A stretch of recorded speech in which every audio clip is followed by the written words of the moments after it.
constaté depuis le début du mouvement que notre parole n'était soit pas relayée, soit complètement détournée par les médias classiques. Du coup, nous avons décidé de nous saisir de cette question de communication, de produire nos propres images, de produire nos propres contenus.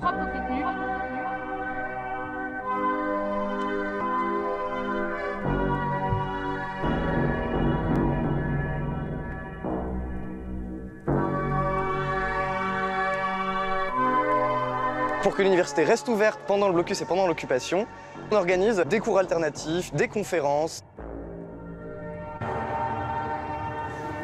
Les annuaires. Moi, ce que j'utilise aussi beaucoup, c'est les cartes anciennes, parce que les cartes de RDA indiquaient vraiment la géographie politique. On défend une université de qualité, une université pour tous, et une université qui soit véritablement une université, c'est-à-dire qui soit un lieu de formation à un savoir général, et pas simplement former des petits soldats pour les entreprises. Les mouvements étudiants sont des mouvements extraordinairement sérieux, et le pouvoir sait très bien que ça peut les fragiliser. 68, évidemment, est paradigmatique, mais même 86, sans compter la loi sur le CPE.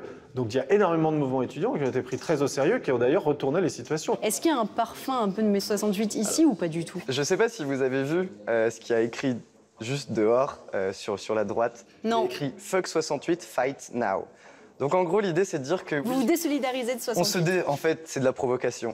C'est de la provocation, on ne se désolidarise pas de mai 68, c'est juste de dire, voilà, c'était une autre époque, on se battait pour des choses différentes. En fait, ce que le gouvernement essaye vraiment de faire, c'est de casser les principales bastions de contestation.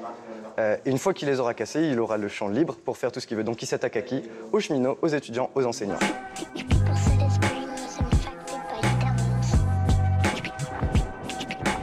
C'est une mobilisation qui peut gagner en force parce que, encore une fois, elle touche et les enseignants et les étudiants. Et d'ailleurs, elle devrait toucher la société dans son ensemble.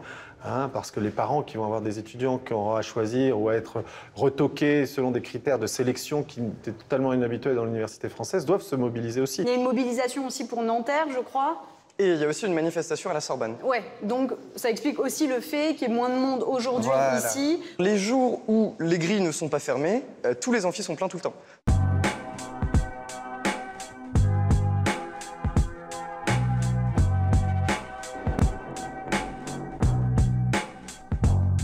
Ici, c'est l'entrée principale, l'amphi N, le plus grand amphi. En ce moment, il est fermé puisque c'est là où mes camarades et moi-même nous reposons. C'est là qu'on dort la nuit, en fait. 3 semaines de vie à des centaines de personnes, il faut que ça s'organise. C'est notre université.